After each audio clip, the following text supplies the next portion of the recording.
Muito bem, queridos irmãos e irmãs, retornando depois desse almoço muito gostoso que tivemos. A 118, vou pedir para a irmã Gorete ler. Pega o microfone.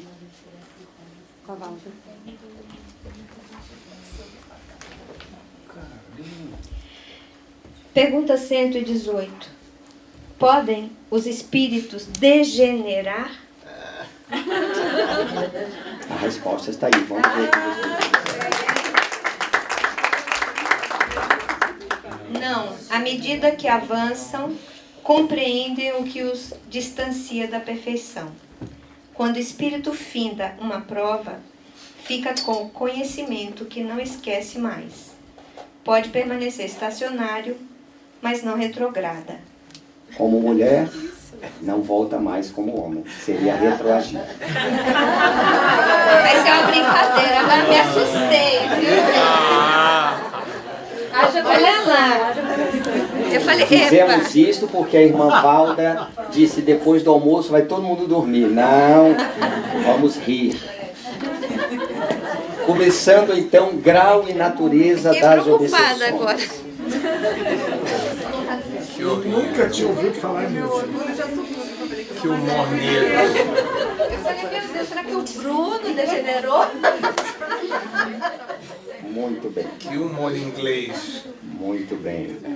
Vamos lá então, o mesmo processo do primeiro período, interativamente, podemos levantar a mão e vamos participar juntos nesse encontro.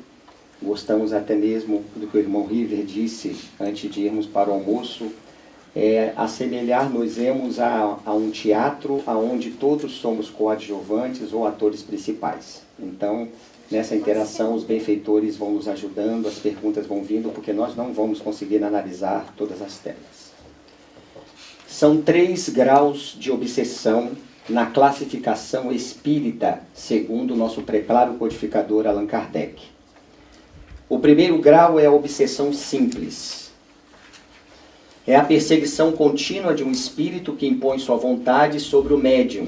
É a terminologia que Kardec traz no livro dos médiuns. A gente pode colocar ali, substituindo pessoas, porque todos somos médiuns, todos somos intermediários. Alguns conseguem, nessa intermediação, como medianeiro, sentir num grau maior a presença dos espíritos. É o que Allan Kardec define como médium no sentido vulgar do termo. Ou, nas literaturas complementares, o médium ostensivo. Então, podemos substituir o médium à vontade sobre uma pessoa. Pode ser que não se trate de um médium desenvolvido, no sentido de educado. No livro dos médiuns, também Allan Kardec nos traz o verdadeiro sentido desse verbo. Desenvolver não significa nós estimularmos as pessoas para que ecloda a mediunidade. Isso não é aconselhável, pedido inclusive por Allan Kardec e pelos espíritos complementares da revelação espírita, que a mediunidade jamais deve ser estimulada. Ela deve eclodir naturalmente e ela virá no momento correto.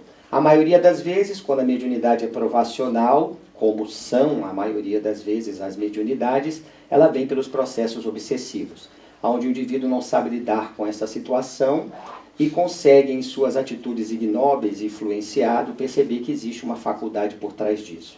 É a faculdade que vem pela dor para a maioria de nós. E o processo obsessivo serve como esse alerta para saber que alguém tem essa mediunidade. Porque não sabe lidar com os unidos, muitas das vezes não sabe diferenciar os encarnados e os desencarnados. Isso causa, obviamente, um desajuste no sistema nervoso central. Todos os neurotransmissores são prejudicados, há diferença de humor, a serotonina, a norepinefrina, a noradrenalina, a dopamina, tudo isso é influenciado nas sinapses. E o indivíduo, quando vai fazer a sua busca para procurar compreender o que lhe está acontecendo, ele percebe que tem essa faculdade mediúnica. Então ela vem pelo processo obsessivo, na maioria das vezes nas mediunidades provacionais. Mas deve eclodi-la naturalmente. No momento da eclosão, o indivíduo educa, saber lidar com ela. É o grande desafio, haja vista ter sido uma prova pedida pelo próprio Espírito. A mediunidade é representatividade de espíritos debitadíssimos com o passado. Então a pessoa é inesperadamente tomada de acessos de loucura e dá a todos a impressão perfeita de estar doente das faculdades mentais. Atitudes, conforme a prece inicial trazida pela nossa irmã Gorete, realmente traz comportamentos translocados, quando o indivíduo está passando por um processo obsessivo. Continuando o conceito, toda obsessão que não tiver origem em vidas passadas é o mau uso das faculdades mediúnicas ou o mau uso dos sentimentos da vida, da vítima. E isto é uma verdade.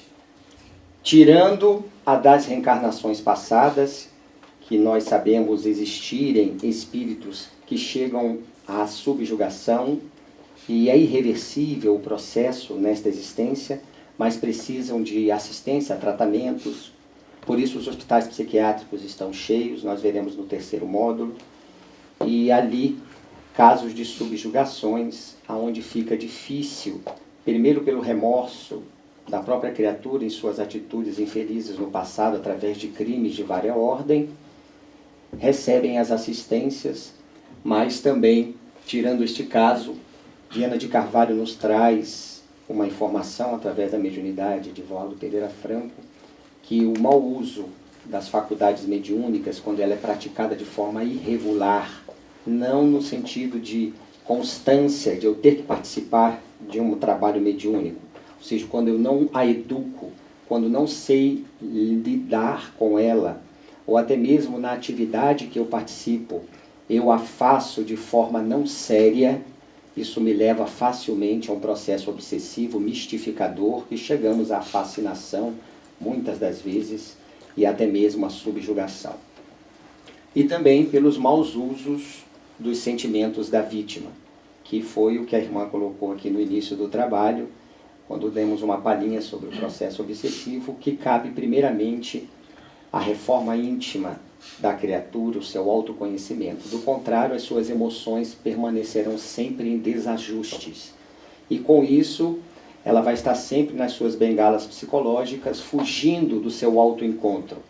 O encontro, em verdade, com a verdade. Conhecereis a verdade e ela vos libertará. Já dissera Jesus, e é a proposta para que a criatura realmente se liberte. Aonde ela está?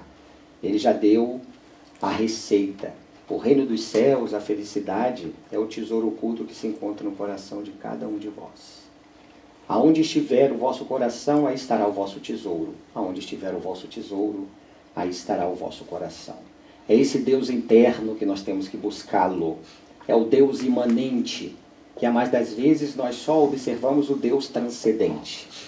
Mas ninguém consegue, em verdade, ver o Deus transcendente se não ver primeiramente o Deus imanente. A maioria vê um Deus transcendente, por isso fala de Deus a maioria das pessoas, mas poucos falam com Deus. Para falar com Ele, precisa estar calado. E a parte do calado de um navio é a parte que não é enxergada, que está embaixo do oceano. O calado de um iceberg, nós não o vemos, e é muito maior do que a parte que está superior. Então nós devemos calarmos-nos, mergulharmos no infinito oceano da realidade divina que está em nós. Quando nós fizermos esse mergulho, encontraremos esse centro divino, porque somos uma centelha divina, o Cristo interno, o Deus interno, o Deus imanente. E aí falaremos com Deus, porque também perceberemos que Ele nos transcende. Jesus dissera, eu e o Pai somos um. Eu estou no Pai e o Pai está em mim. É o Deus imanente. Mas o Pai é maior do que eu, o Deus transcendente. Todos vós sois deuses e capazes de fazer tudo aquilo que eu faço. Nós somos deuses. Bastamos encontrar este Cristo interno em nós, é a proposta do Espiritismo. E também da psicologia profunda trazida pela veneranda Joana de Ângeles, aonde nós nos encontrando, que numa linguagem kardeciana, melhor dizendo, socrática, o autoconhecimento. Nós vamos ver esse Deus imanente, aí eu sou capaz de ver o tu. Porque amar a Deus sobre todas as coisas e ao próximo como a mim mesmo, amar como a mim mesmo significa eu encontrar o Deus imanente. Assim fazendo, eu consigo ver o tu. Porque se Deus está em mim, Ele está em todas as coisas. E não deixaria de estar no próximo.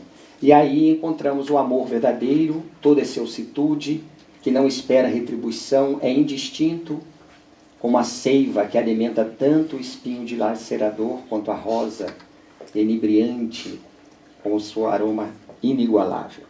Então todos nós estamos convidados a buscar esses sentimentos valorosos, e o ponto delicado do sentimento é o amor, já nos diz Lázaro em o Evangelho segundo o Espiritismo.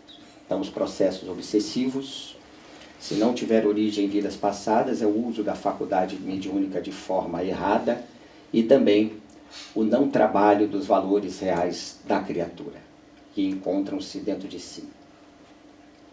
Na obsessão simples, o espírito que se agarra à pessoa não passa de um importuno pela sua tenacidade, e de quem aquela se impacienta por embaraçar-se. A gente já falou, no primeiro módulo, dessa tentativa insistente do espírito, constante e perseverante, por isso, obsessão simples. A ação persistente de um espírito mau sobre um indivíduo. Quem leu o que Allan Kardec nos fala sobre o tema? Por favor, minha irmã. Ela tá ali, ela levantou. Ah, ela, então depois ela lá. Ela não viu que você levantou, não tem problema. Mas você, depois ela, por favor. Sem apresentar em caráter epidêmico, as obsessões individuais são muitíssimos frequentes e se apresentam sob os mais variados aspectos que, entretanto, por um conhecimento amplo do Espiritismo, facilmente se descobrem,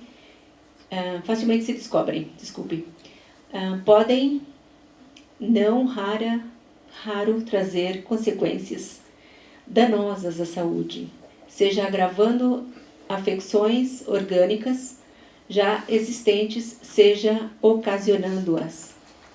Nós somos espíritos, temos uma mente e a nossa mente expressa pensamentos. Os pensamentos refletem-se automaticamente em nosso perispírito.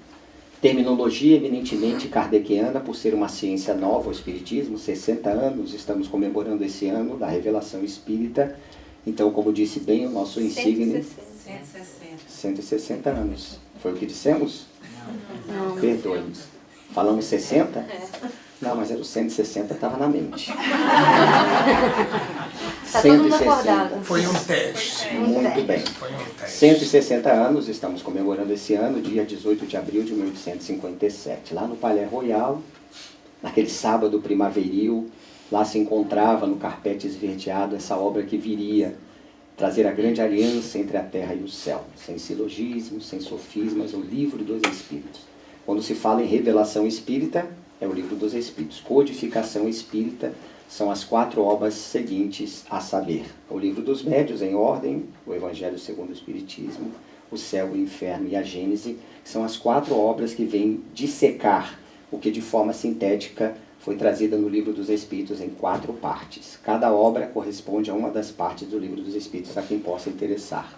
O interessante aqui é que nessas obsessões muitíssimo frequentes, colocada aqui nessa consideração por Allan Kardec, nós somos espíritos imortais. E o termo perispírito trazido por Allan Kardec, por ser uma ciência nova, é um termo novo, é o mesmo que chamam os teosofistas de corpo astral, os orientalistas de corpo espiritual, o André Luiz, um espírito também que nos traz como corpo espiritual, Paulo de Tarso chamava de corpo celeste, os psicobiofísicos, modelador e organizador biológico. Se formos ao Egito, Kama, e assim várias terminologias para esse envoltório do espírito. Ali é a sede das nossas imperfeições. Todas as nossas iniquidades ficam gravadas no perispírito. No momento em que nós, pela nossa invigilância, deixamos, porque abrimos as comportas da mente para a invasão de um espírito, e ele nos influencia, os dardos mentais trazidos por ele, porque existe uma justa posição do seu perispírito conosco, por essas ondas eletromagnéticas se tornarem afins, traz a consequência natural para o organismo fisiológico. E vêm as reações de várias ordens, até mesmo porque o nosso corpo físico é modelado pelo perispírito, molécula a molécula. Então, essas impressões do espírito também são sentidas pela pessoa reencarnada, que vai refletir-se no seu organismo físico, trazendo desajustes de várias ordens. A princípio, na aproximação, taquicardia, vasoconstrição periférica, ficamos pálidos, suamos frio e não sabemos o que nos acontece. Buscamos psicólogos, ajuda, mas não resolve. Buscamos a psiquiatria, ajuda, mas não resolve, porque os neurolépticos ou psicofarmacos ajudar-nos-ão na produção daquilo que está faltando dos neurotransmissores. Mas se não houver uma mudança na conduta da criatura, ele permanecerá nesse processo de tolerância, cada vez mais remédios para procurar atender aquilo que não é a causa, porque o que está acontecendo com ele é consequência de uma causa que ele desconhece, até o momento ele vai ter que olhar para dentro de si. E aí fazer a sua mudança íntima, para que possa, nesse ajuste das suas emoções corrompidas em desalinho, ela tornar-se equilibrada, para que ele possa, então, nesse processo de autoconhecimento, se libertar das suas agruras, inclusive dos psicofarmacos que até então são para ele de dependência.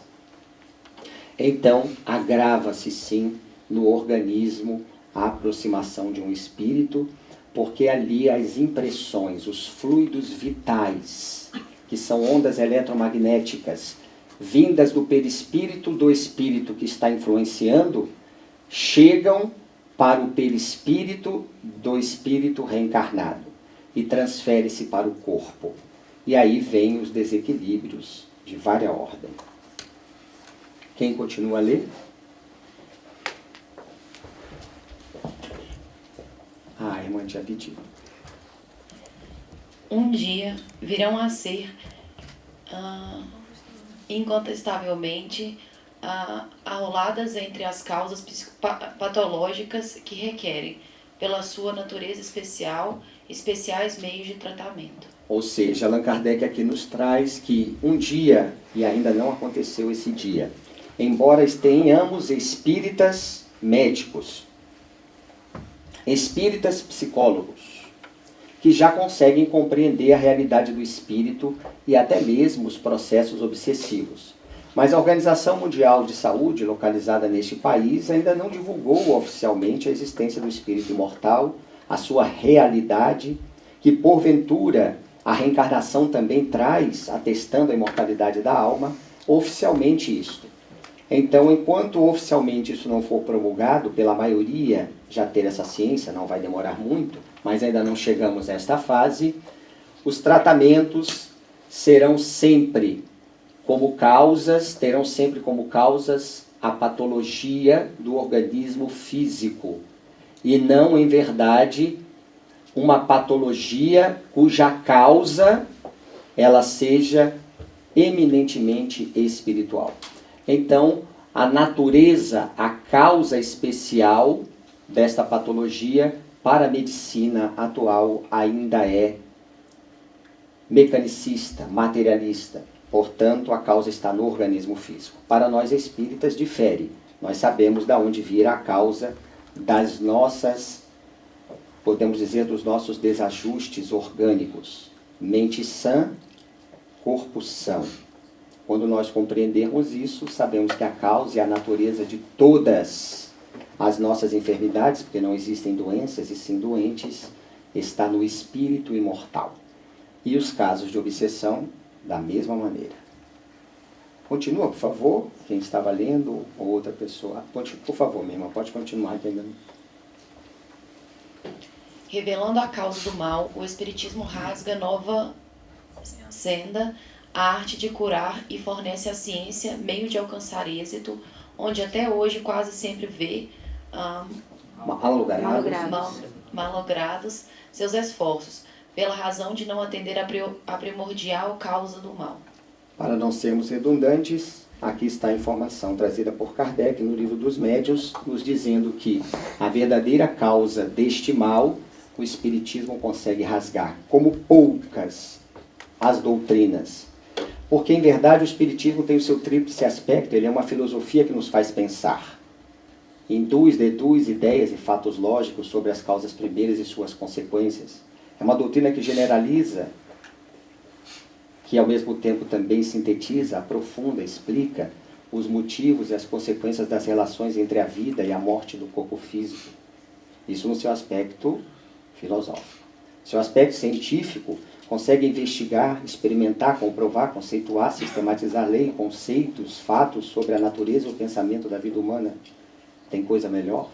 E ainda nos atesta no seu aspecto religioso, depois das constatações filosóficas e comprovações científicas, que todos nós somos filhos do mesmo Pai, somos irmãos em Cristo, em Espírito.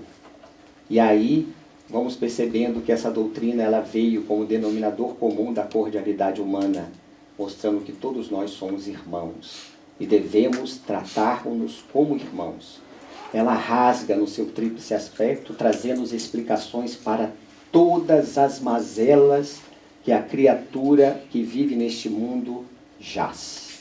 Como também nos explica, porque é o lenitivo, dizendo o porquê este mundo ser um mundo de calcetas como ainda o é, embora já na sua fase de regeneração. É uma doutrina magnânima, é uma filosofia humana, ela é uma ciência integral e é uma religião universal, porque nos convida, como diz Kardec, a nossa mente, aos nossos pensamentos, a expandir a tudo, em todo o universo.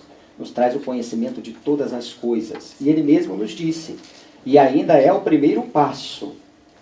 Então ela nos convida realmente a nós buscarmos essa visão holística, a verdade que é a proposta do Espiritismo. E ele mesmo dissera, não é fora do Espiritismo que há a salvação, é fora da caridade que não há a salvação. Então, precisamos viver esse Evangelho de Jesus. A caridade é o amor em ação. É a lei de amor que vai nos proporcionar a nossa libertação psíquica do mundo ao qual ainda estamos encarcerados devido às nossas iniquidades no passado. Rendamos glória, então, nesses 160 anos, à vinda, ao advento do Espiritismo Consolador que Jesus nos prometeu. E não nos deixaria órfãos. João registrou, ele prometeu e aqui está, para explicar todas as coisas que ele pôde falar e nós não entendemos. E muitas das coisas que ele não poderia falar porque não entenderíamos. Glória nas alturas ao Espiritismo. O processo segundo grau de obsessão chama-se fascinação, na classificação kardeciana. Nós vamos então agora abordar a temática que a irmã Luciana, no início do nosso encontro, falou, então mais especificamente. E Luciana, se houver a dúvida ainda, pode perguntar novamente, se quiser enriquecer, e os outros irmãos também, sobre o tema. Vamos lá então. O conceito da fascinação. Na fascinação a coisa é bem mais diferente. Para chegar a tais fins é preciso que o espírito seja extremamente ardiloso e profundamente hipócrita, porque não pode operar a mudança e fazer-se acolhido, senão por meio da máscara que toma e de um falso aspecto de virtude. Vocês imaginem alguém colocar, segundo Joana de Ângeles, e é o que nós fazemos nos Jogos das Personalidades, uma máscara afivelada na face e sairmos transitando na sociedade como fazemos, vivemos com máscaras, atendendo aos desejos do nosso ego egoísta, hostilizador, sem deixar o eu na vanguarda para que possa o ego tornar-se subserviente. Por isso o ego é o pior inimigo do eu, mas o eu é o melhor amigo do ego. E nós andamos com o ego no dia a dia. Agora imagine essa máscara afivelada na face e nós ainda com a intenção de prejudicar o outro. Porque com essa máscara nós vivemos nos Jogos das Personalidades. Nós ofendemos, nós nos irritamos, nós nos magoamos, nós temos a inveja, o egoísmo. Agora imagine ainda tendo a intenção de fazer isto, tornando-nos intencionalmente imorais. Há uma diferença entre imoral e amoral. O amoral faz sem saber que está fazendo. O imoral, ele faz sabendo que está transgredindo uma lei. E aí agimos dessa forma imoral, sempre às escusas, de forma ardilosa, com uma máscara da hipocrisia. Assim agem os espíritos fascinadores. São muito inteligentes. Mas há uma brecha para eles que podem ser anunciadas abertamente, inclusive para aqueles que aqui estão desencarnados, que porventura fascinem ou procurem fascinar. É o esclarecimento. O espírito que fascina alguém, ele quer manter a mente da criatura na monoideia, numa ideia fixa. Ele quer arrebanhar a criatura para que ela torne-se, além do seu alvo, como se fosse propriedade sua. E procura, da melhor maneira possível, mantê-la como se fosse ela um amigo. A criatura fascinada, ela se isola. Porque quando vem o esclarecimento, porque o fascinado toma atitudes equivocadas, perguntar-se-ia: mas como podemos saber que alguém está tomando uma atitude equivocada? Isso em qualquer lugar. Na casa espírita, a começar dentro do lar, no ambiente de trabalho. Basta observarmos a consideração do provérbio chinês. Existem 3 pontos de vista em tudo: o meu, o seu e o correto. Nós devemos sempre tomar as nossas atitudes não baseadas na minha opinião, nem na sua, mas no correto, que é a verdade. Quando o indivíduo olha para a verdade, ele deixa de olhar para si, a sua opinião, que é um direito que tem dentro do livre-arbítrio que foi lhe dado, mas vai viver de achismos, ou da opinião alheia, que também é o livre-arbítrio, que tem direito à criatura, mas que também é um achismo. E nós olhamos para a verdade, para o correto. E aí o indivíduo adquire o conhecimento justificado, porque a verdade é um conhecimento com subsídios. Se eu trago um conhecimento sem subsídios, na epistemologia de Platão, isso é doxa, isso é opinião. E opinião é eu acho. Mas eu não trago nem subsídios, alguns subsídios que possa defender essa ideia. Então, quando eu trago um conhecimento e trago os subsídios da onde vem ele, eu os justifico, trago uma verdade, sempre relativa, obviamente. O máximo que pode acontecer é alguém trazer uma verdade mais positiva. Do contrário, vão ser opiniões que não defrontam com a verdade, porque vai ser o que ela acha. Eu raciocino dessa maneira, é assim que eu acho. O problema é seu, é um direito que você tem. Mas não pode se dizer que isso seja uma verdade. A reencarnação.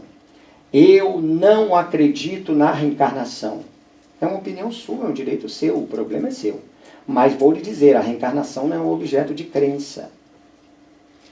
Ela é um fato cientificamente constatado. Da mesma maneira que a gravidade é 10 metros por segundo ao quadrado na Terra, na Lua 1,6 por segundo, metros por segundo ao quadrado. Isso é um fato constatado. A lei que Einstein trouxe de energia igual a massa vezes velocidade da luz ao quadrado, nos mostrando a relação entre energia e matéria. A energia é a matéria descondensada, ou a matéria é a energia congelada, que veio revolucionar o século XX, é um fato. Então eu posso dizer, eu não aceito a lei da gravidade, ou eu não aceito a teoria da relatividade geral que Einstein trouxe. É um direito seu, um problema seu, mas ela existe. Agora você não pode dizer que não acredita na teoria da relatividade, porque não é objeto de crença. É um fato cientificamente comprovado, foi lançado mão da metodologia científica, trazida pelos eminentes pesquisadores, baseada em Francis Bacon, principalmente o pai da indução. O indivíduo também não pode dizer, eu não acredito na reencarnação. Não, você não a aceita. É um problema seu. Se você quiser ir buscar, vai e você perceberá que ela existe. Agora, a não acreditar, ela não é objeto de crença. Não pode ser uma opinião. Ela é uma verdade comprovada, tem um conhecimento justificado. Então, quando todos olham para este correto, para esta verdade, seja o indivíduo ou eu, qualquer coisa que eu fale está baseado naquilo que está correto. A criatura fascinada, ela não olha para o correto. Ela tem as opiniões pessoais. E num diálogo, quando ela traz as suas opiniões pessoais, o outro interlocutor diz com caridade, porque não é o que se fala, é como se fala. Aonde você ouviu isso, meu irmão, que você está dizendo? É o exemplo aqui que fizemos na nossa brincadeira sadia. A irmã, perfeitamente conhecedora da verdade, diz, isso não existe. Posso reencarnar hoje como homem e amanhã como mulher. O irmão Bruno desvaneceu. Alguma coisa há, mas foi caridosa ela. Não, eu vou ver porque pode ser eu a louca. Aí ela buscou os subsídios. E no subsídio ela viu ali que realmente, depois que reencarna-se como mulher, não volta-se mais como homem. Vocês não saiam daqui com essa opinião diferente. Cuidado. Mas elas foram... Fale, por favor, online, que é uma brincadeira. Sim. Online é uma brincadeira, a gente sabe disso.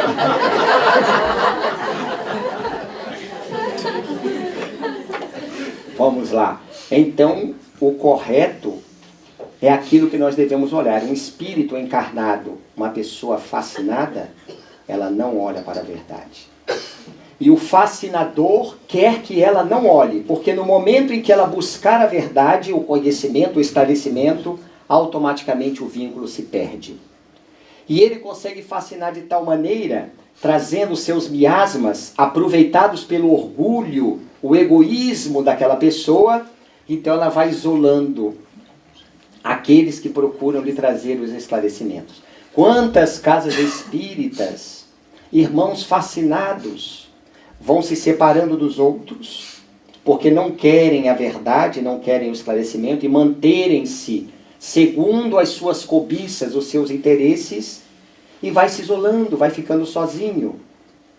E vem as dissensões, porque existe ali um processo de fascinação, aonde a criatura encarnada não quer olhar para o lado, e isso mexe com suas emoções que estão desajustadas, e vão perdendo amizades, e ela vai se isolando, até que o espírito consegue, e ela se põe ao ridículo.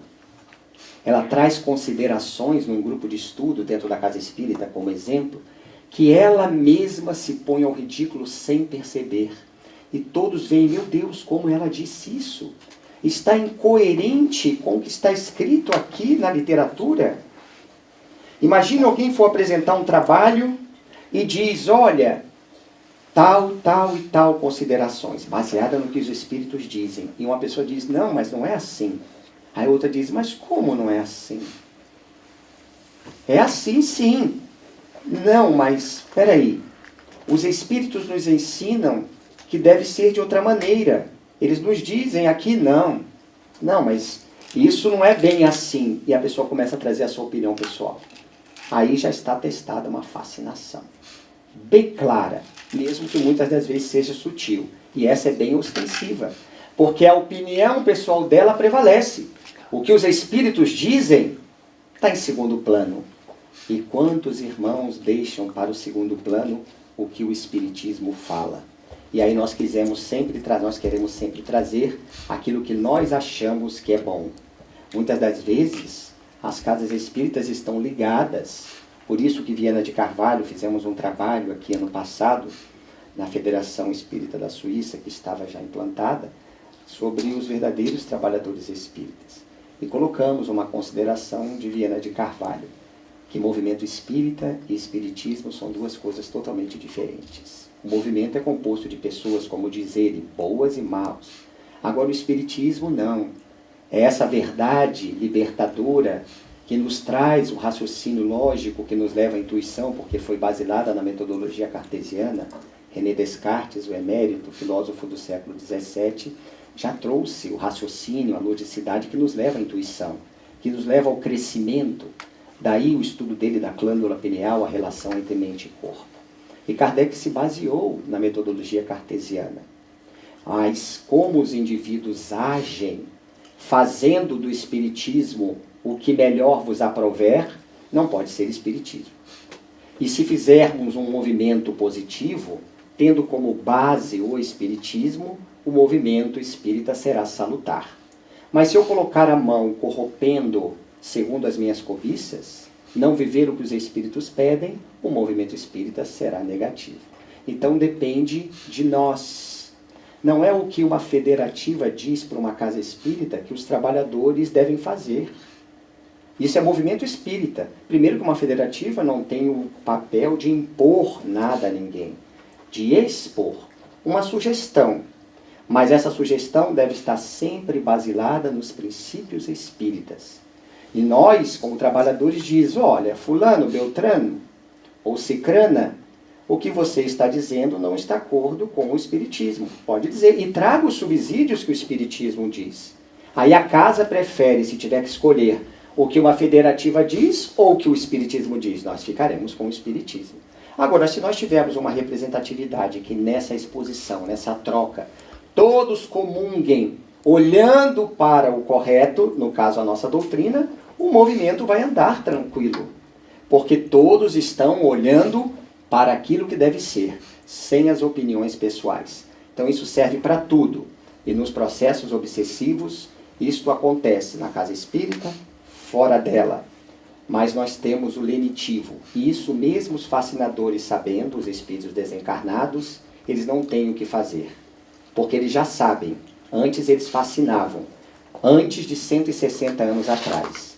Nos informa os espíritos que depois que a doutrina espírita foi codificada, na erraticidade houve uma revolução intelectual.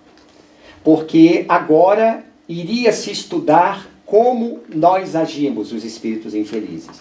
Provavelmente nós, quando estávamos desencarnados, também obsediávamos. Agora descobriram como nós fazemos.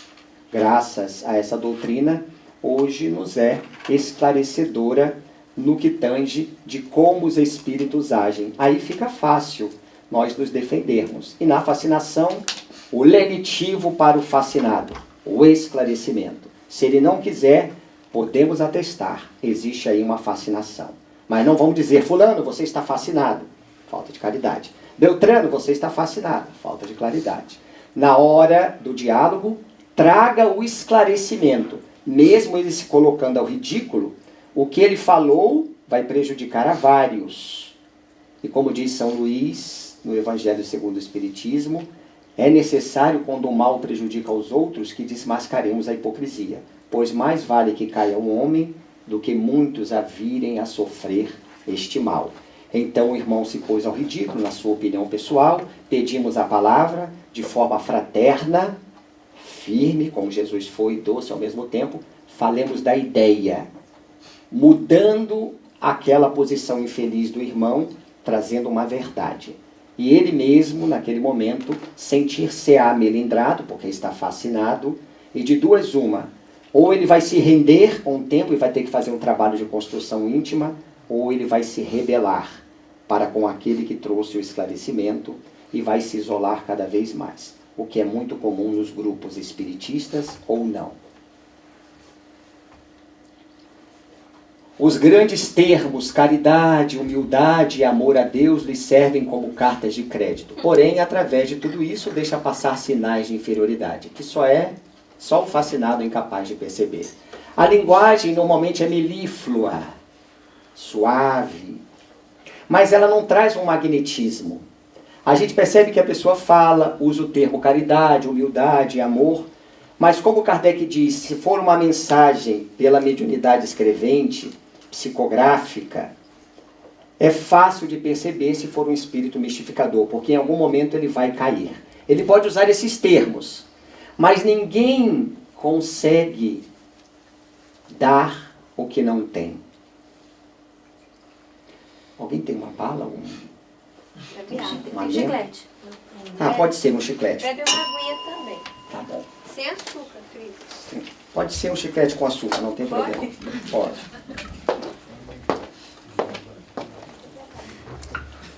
Bebe a aguinha, porque é seco aqui, sabe? É seco, né, minha irmã? É. Ela me deu um chiclete. Com Por que esse açúcar. com açúcar? Por que ele está na minha mão? A resposta é simples. Por que esse chiclete está na minha mão? Porque você ganhou. Vamos devagar, os verbos. Pediu. Eu poderia não ter pedido e pela educação dela ela ter me oferecido e aqui estaria. Então não pode ser porque eu pedi. Porque eu recebi. Mas eu recebi porque eu aceitei. Então ele está aqui porque eu aceitei. Se eu não aceitasse, ela poderia levantar e colocá-lo aqui. Ele estaria aqui do mesmo jeito, sem eu aceitar.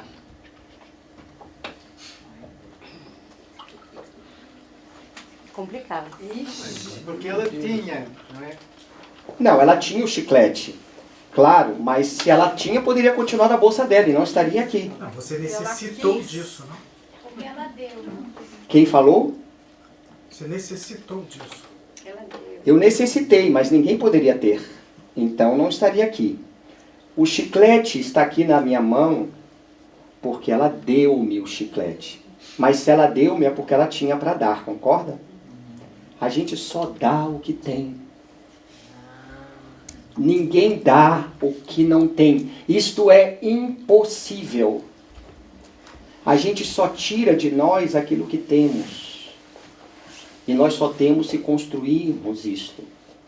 Então, na tela em pauta, o Espírito vai se entregar em algum momento. Seja pela sua fala, vai ser melíflua, que pode enganar, se não levar o magnetismo. Aliás, se levar o magnetismo, não engana, não é mistificador. Se forem só as palavras melífluas, aguardemos. Mas as atitudes daquela pessoa, em algum momento, vai se entregar. Se for alguém que escreve algo, um espírito desencarnado, ele pode falar de caridade, humildade e amor. Em algum momento, sutilmente, ele vai se entregar na sua linguagem inferior. Bem, irmã? Microfone. Ele se trai, né? Muito Ele bem. se trai.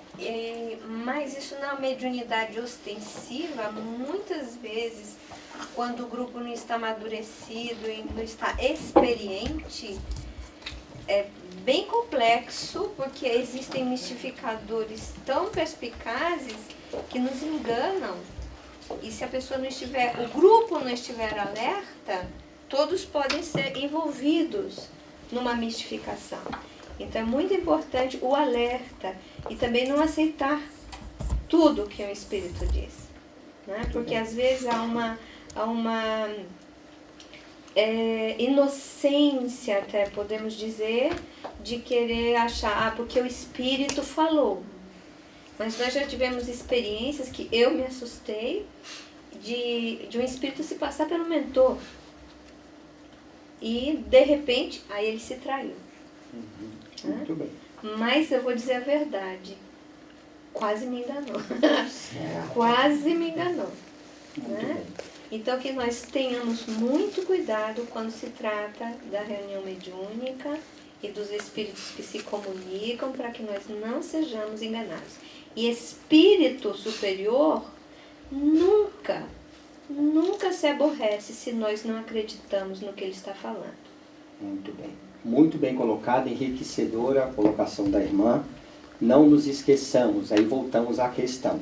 O espírito, principalmente nos grupos que estão iniciando, mesmo de boa vontade, precisam do estudo e do estuda-te, na proposta da Joana de Antes, se estudarem também. Mas precisam do conhecimento, para que o que o espírito fale, nós não sejamos enganados, já lhe dou a palavra, irmão, com as colocações que são trazidas, acreditando-as de primeira.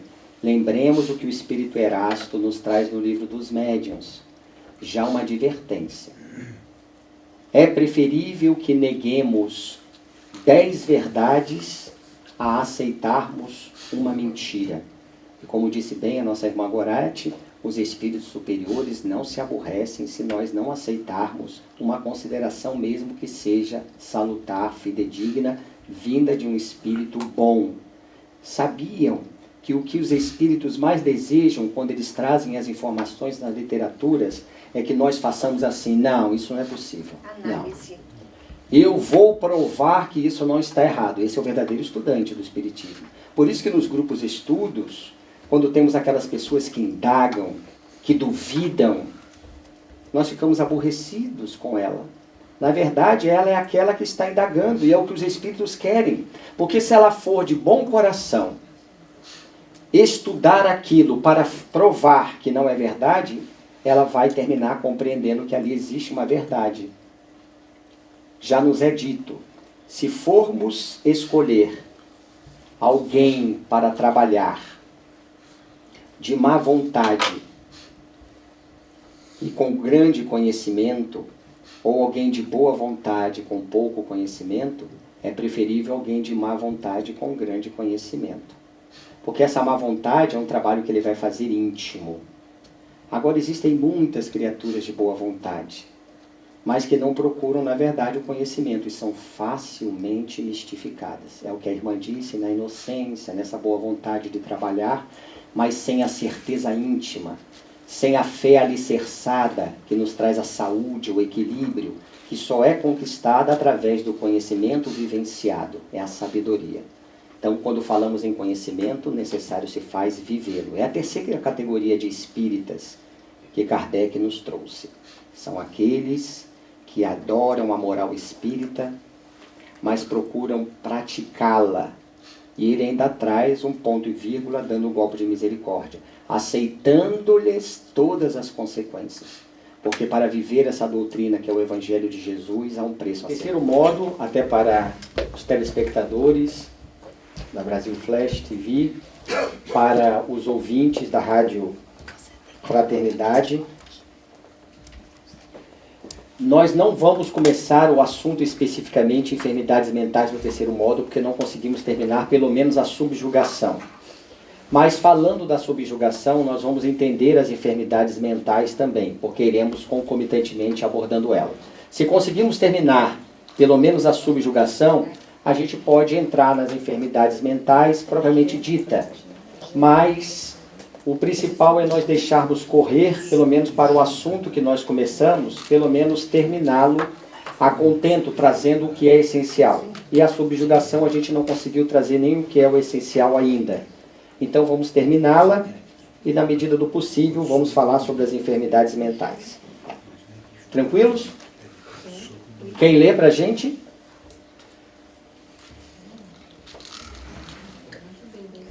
Minha irmã lá no fundo, aqui. O microfone acho que ficou com a irmã Valda ou está lá atrás? O jeito vai ser falar na voz, então. Tá com a Valda. Então, por favor, minha irmã, pode ler. Eu?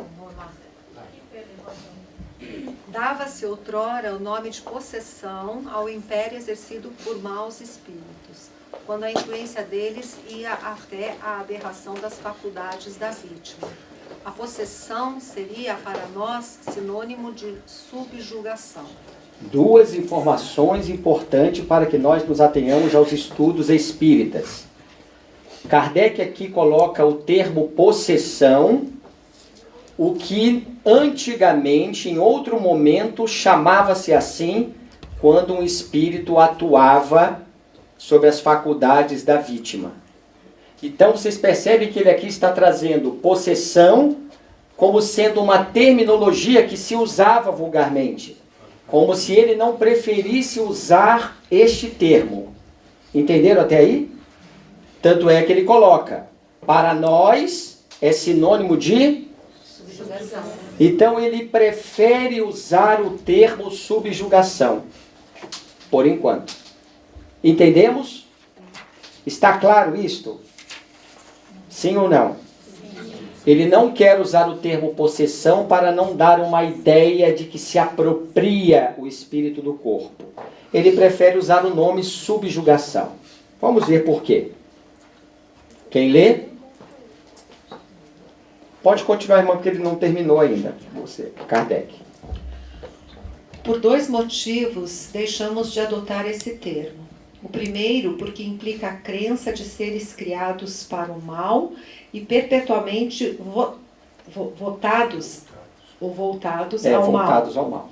Enquanto que não há senão seres mais ou menos imperfeitos, os quais todos podem melhorar-se. Segundo, porque implica igualmente a ideia de apoderamento de um corpo por um espírito estranho, de uma espécie de coabitação, ao passo que o que há é apenas constrangimento. Olhem bem, Kardec não quer usar o termo possessão, ele prefere subjugação, porque o termo subjugação, que ele acredita que é o que acontece, a pessoa é levada a um como se fosse uma coação. Ela faz aquilo sem vontade de fazer. Entendemos? Porque ele prefere o termo subjugação? Sim ou não? Sim. Muito bem. E ele diz, lembremos, o que há é apenas a pessoa fica constrangida de fazer algo que ela não quer. Quem lê agora, a irmã tinha pedido lá no fundo, mas pode ler aqui na ordem e depois passamos para ela, já que são todas mulheres.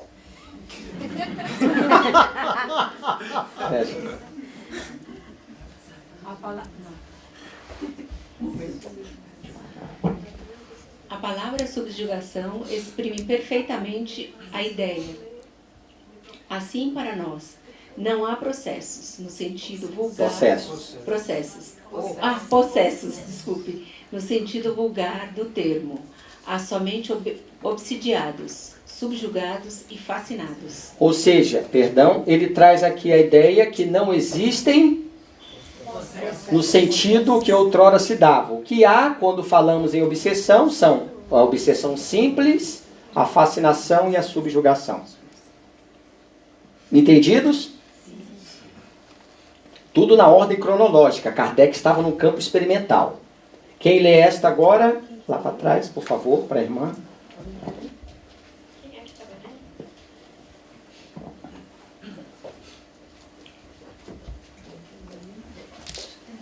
É o paradoxismos da subjugação, que se chama vulgarmente possessão.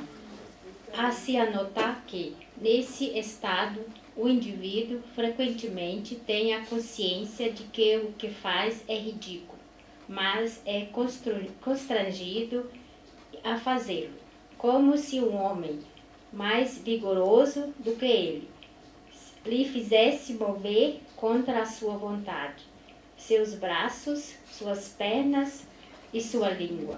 Eis um exemplo curioso. Obrigado. Observemos novamente. No Livro dos Médiuns, codificação feita no ano de 1861, ele traz a ideia da subjugação como sendo sinônimo do que outrora se dizia possessão. Ele prefere o termo subjugação e ele explicou por quê. 1862, o ano seguinte, o campo experimental continua, os espíritos continuam trazendo informações e ele vai observando nesse laboratório. E aí ele continua confirmando. O que acontece é constrangimento. O encarnado fica constrangido a fazer o que não quer e isso o leva ao ridículo, como se um homem mais vigoroso lhe coagisse e lhe fizesse mover braços, pernas, línguas. Entendemos aí? 1862. Kardec está encarnado e continua o seu trabalho. Quem lê a próxima?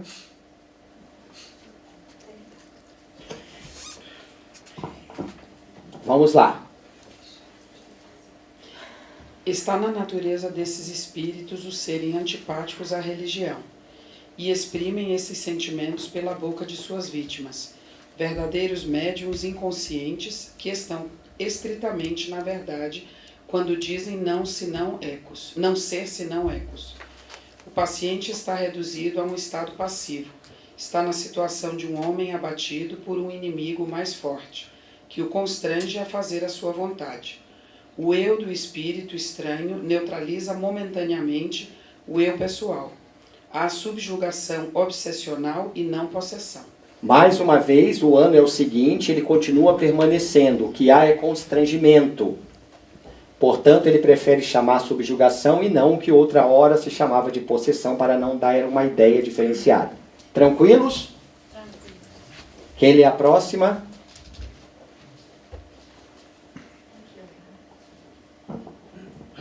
Por favor. Dissemos. Agora nós vamos ver... Calma, minha irmã. É eu que estou nervoso. Estou brincando. Quando nós vamos estudar Kardec e a doutrina espírita, aí nós vamos vendo a sapiência deste homem. Alguém que pela experimentação, pelo laboratório observa uma coisa e quando vê algo diferente tem que voltar atrás. Somente seres humildes fazem isso. Orgulhosos não voltariam, concordam? Vamos ler no ano seguinte, 1864, que ele fala. Dissemos 63 ainda, em dezembro. Perdão. Dissemos que não havia possessos no sentido vulgar da palavra, mas subjugados. Retornamos sobre essa afirmação muito absoluta, porque nos está demonstrado agora que pode ali haver possessão verdadeira, quer dizer, substituição parcial, no entanto, de um espírito errante ao espírito encarnado. Que sapiência! Ele reconhece, dentro desse laboratório, que o que ele dizia antes, porque a observação não lhe chegava a esse ponto, e ele chamava de constrangimento, ele disse: a minha afirmação sobre esta questão foi muito absoluta. Com as experimentações, agora, eu vi que pode haver possessão verdadeira. Quer dizer, substituição. Mas ele não contrariou os espíritos da revelação lá no livro dos Espíritos, porque a substituição é parcial. Não fica a vida toda, porque senão o próprio dono do corpo desencarnaria. Mas pode ter um período longo, sim. Mas o mais interessante é que aqui ele volta atrás, sinal de grandeza do espírito, pela ciência de observação que é a nossa doutrina, e nos traz a afirmação de que pode haver uma possessão verdadeira. Então, quando nós espíritas falarmos do tema subjugação, a gente pode usar o termo possessão também. Quando entendido que esta possessão ela nunca é total, ou seja, a vida toda é parcial. Porque o espírito realmente substitui na ação o espírito que é dono daquele corpo. Não é somente um constrangimento. Não significa apenas constranger a pessoa a fazer algo que ela não quer. O próprio espírito faz isso. O espírito subjugante. Subjugador. Entendido? Quem lê a próxima? Por favor, minha irmã. Em uma palavra, é o que o Espiritismo designa sob o nome de obsessão, levado ao mais alto grau, quer dizer, de subjugação e possessão. As crises são os efeitos consecutivos. A causa é o ser obsessor. É, pois, sobre este ser que é preciso agir, como nas convulsões ocasionadas pelos vermes.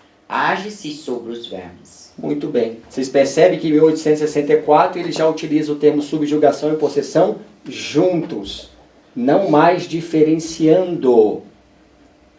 Porque pode haver o constrangimento e logo depois a possessão do espírito. Entendidos? Quem lê? Ah, não, pode continuar lendo, irmã, que agora finaliza. Necessário se torna este socorro quando a obsessão degenera em subjugação e em possessão. Porque, nesse caso, o paciente, não raro, perde a vontade e o livre-arbítrio. Muito bem. Pegamos frases isoladas, mas cronologicamente. A Gênese foi codificada em 1865. Então, em 65, ele já traz também, depois de lá em 64, em dezembro, ter observado e visto que há possessão, a partir daí ele começa a usar, como vimos na tela anterior, em 1865, o termo subjugação e possessão juntos.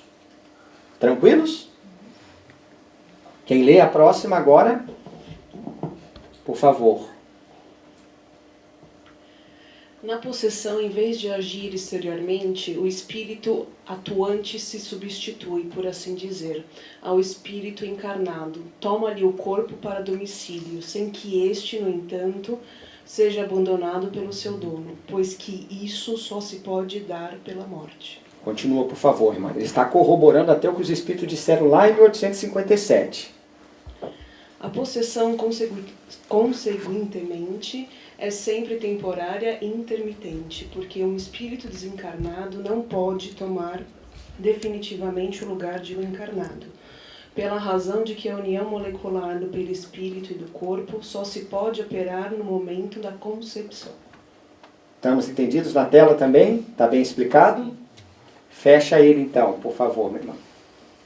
De posse momentânea do corpo do encarnado, o espírito se serve dele como se seu próprio fora. Fala pela sua boca, vê pelos seus olhos, opera com seus braços conforme o faria se estivesse vivo. Nós observamos muito isso em andarilhos na rua, falando sozinho, sem nexo, gritando. Vamos aos hospitais psiquiátricos, que no termo enfermidades mentais já podemos começar também.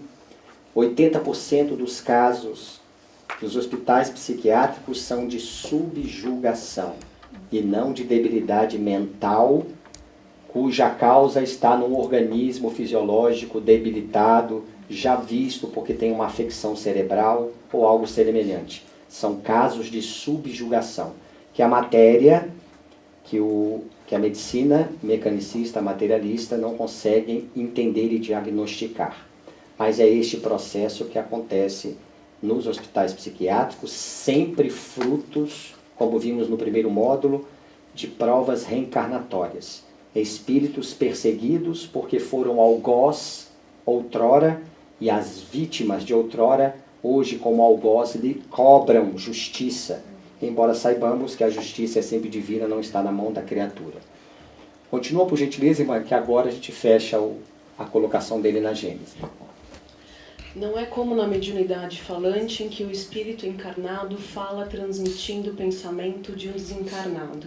No caso da possessão, é mesmo o último que fala e obra.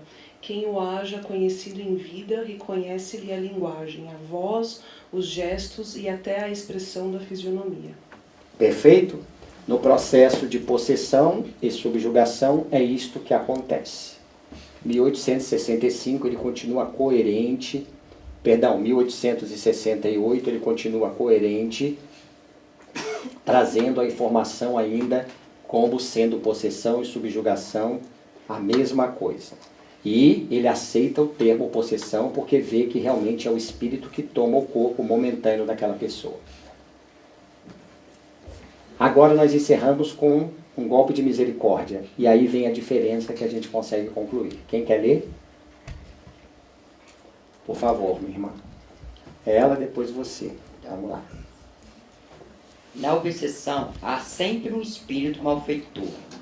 Na possessão, pode tratar-se de um espírito bom, que queira falar e que, para causar maior impressão nos ouvintes, toma do corpo de um encarnado, que voluntariamente lhe empresta, como emprestaria seu fato a outro encarnado.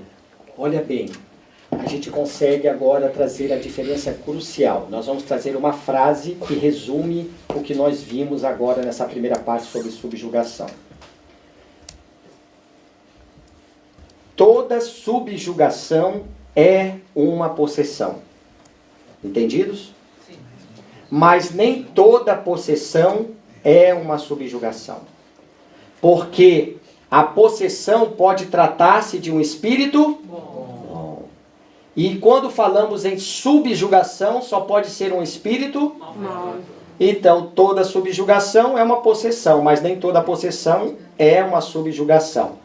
Divaldo Pereira Franco, depois de suas palestras, algumas, o espírito Bezerra de Menezes transfigura-se através dele.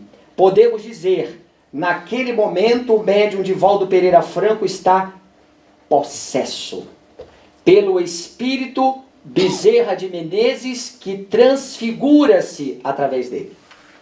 Entendemos? Então há a possessão. Muda-se nas cordas vocais a voz do médium. Muda-se a sua contextura fisiológica ao ponto dos nervos se enrijecerem, quedar-se a coluna e as expressões modificarem, ficarem mais enrugadas. Onde nós conseguimos perceber ali o espírito manifestante possuindo o sistema nervoso central do médium, que comanda todo o sistema nervoso autônomo, simpático e parasimpático, portanto motor. E ali nós vemos um espírito possessando ou incorporando-se através do médium que está possesso. E aí vemos o espírito desencarnado transfigurado naquela persona daquele médium. Entendemos? Então, quando quisermos falar em obsessão, quando toma o corpo de alguém, para que nós melhor nos façamos entendidos, a gente pode usar o termo subjugação ou possessão. Não tem problema. Agora, se eu quiser falar de um espírito bom tomando o corpo de alguém, eu não posso usar o termo subjugação. Daí eu posso usar o termo? Muito bem. Se entenderam isso, entenderam o recado sobre subjugação. Quem lê para encerrar?